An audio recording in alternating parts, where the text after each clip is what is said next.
ଦୁଃଖରୁ ସୁଖ ପାଇବା, ଅଶାନ୍ତିରୁ ଶାନ୍ତିକୁ ଖୋଜିବା, ଅମଙ୍ଗଳରୁ ମଙ୍ଗଳ କାମନା କରିବା ନିମନ୍ତେ ସମସ୍ତେ ପ୍ରୟାସ କରିବା ଦରକାର।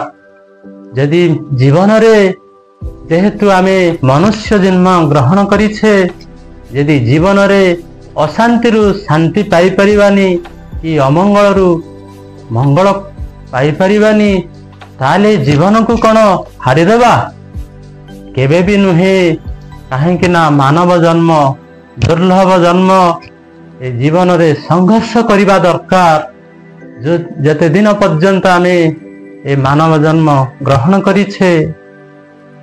ଏହି ଉପରେ ଗୋଟିଏ ଛୋଟିଆ କାହାଣୀ ଆପଣଙ୍କୁ ଉପସ୍ଥାପନ କରୁଛି। ଆରମ୍ଭରୁ ଶେଷ ପର୍ଯ୍ୟନ୍ତ ଶୁଣନ୍ତୁ। ଗୋଟିଏ ଗାଁରେ ଗୋବର୍ଦ୍ଧନ ନାମରେ ଜଣେ ଯୁବକ ନିଜ ଘରରେ ବୁଢ଼ିଆଣୀ ମାନଙ୍କର ଜାଲ ଆଉ ନିଜର ଶିଶୁମାନଙ୍କର ମଳମୂତ୍ର, ପଶୁମାନଙ୍କର ଗୋବର ଆଉ ମୂତ୍ର ଏଭଳି ଅମଙ୍ଗଳକୁ ଦେଖି ତାର ମନରେ ବିତୃଷ୍ଣ ଭାବ ଆସି ସେ ନିକଟବର୍ତ୍ତୀ ଗାଁକୁ ଚାଲିଗଲା।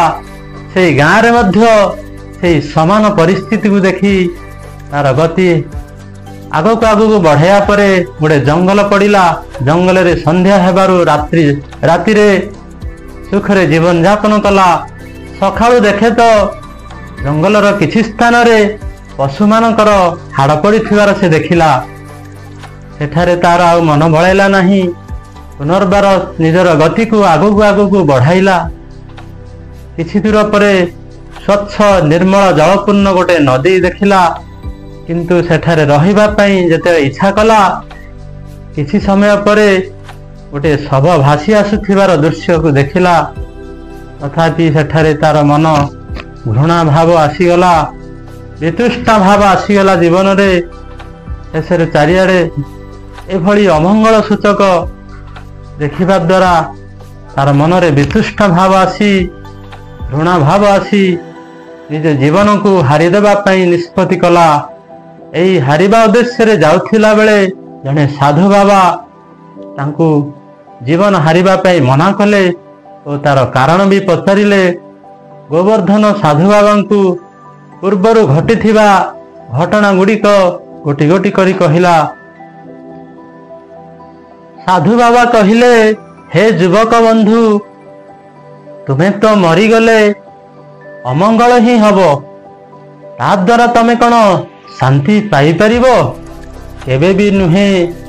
ନିଜର ଦୃଷ୍ଟିକୋଣକୁ ପରିବର୍ତ୍ତନ କରିବାର ଆବଶ୍ୟକତା ରହିଛି। ତୁମେ ନିଜେ ଯାଇ ତୁମେ ନାଗରିକ ମାନଙ୍କର ନିର୍ମାଣ କର, ଗାଁରେ ଶିକ୍ଷାର ସଂସ୍କାର ବିସ୍ତାର କର, ଜଳରେ ନିଜର ମଳିନତାକୁ ନିବାରଣ କର, ଆଉ ନିଜେ ବଦଳି ଯାଅ। ତାହେଲେ ଏ ସଂସାର ଚାରିଆଡ଼େ ମଙ୍ଗଳର ବାତାବରଣ ବିସ୍ତାର ଲାଭ କରିବ। ଏଥିରେ ତୁମେ ଯଦି ଲାଗିଯିବ ତ ତୁମ ଜୀବନରେ ଶାନ୍ତି ନିଶ୍ଚିତ ରୂପେ ଆସିପାରିବ। ସାଧୁ ବାବାଙ୍କର ଏହି କଥା ଯୁବକ ବୁଝିପାରିଲା। ଆଉ ଶେଷରେ ସେ ନିଜର ଘରକୁ ଫେରି ସବୁବେଳେ ମଙ୍ଗଳ କାମନାରେ ଲାଗି ପଡ଼ିଲା। ଏହି ଛୋଟିଆ ବିଷୟରୁ ଯଦି ଆପଣ ଭଲ ଲାଗିଥାଏ ତାହେଲେ ଆପଣ ଆମର ଚ୍ୟାନେଲକୁ ଲାଇକ୍ ସବସ୍କ୍ରାଇବ୍ କରିବେ ଆଉ ବହୁ ମାତ୍ରାରେ ସେୟାର କରିବାକୁ ଅନୁରୋଧ। ତେଣୁ ସମସ୍ତଙ୍କୁ ଅନୁରୋଧ କରୁଛି, ଆମେ ଏ ସୃଷ୍ଟିରେ ସବୁଆଡ଼େ ଏଭଳି ଅଶାନ୍ତି ଲାଗି ରହିଛି, ଦୁଃଖ ବି ଲାଗି ରହିଛି, ଅମଙ୍ଗଳ ବି ଲାଗି ରହିଛି।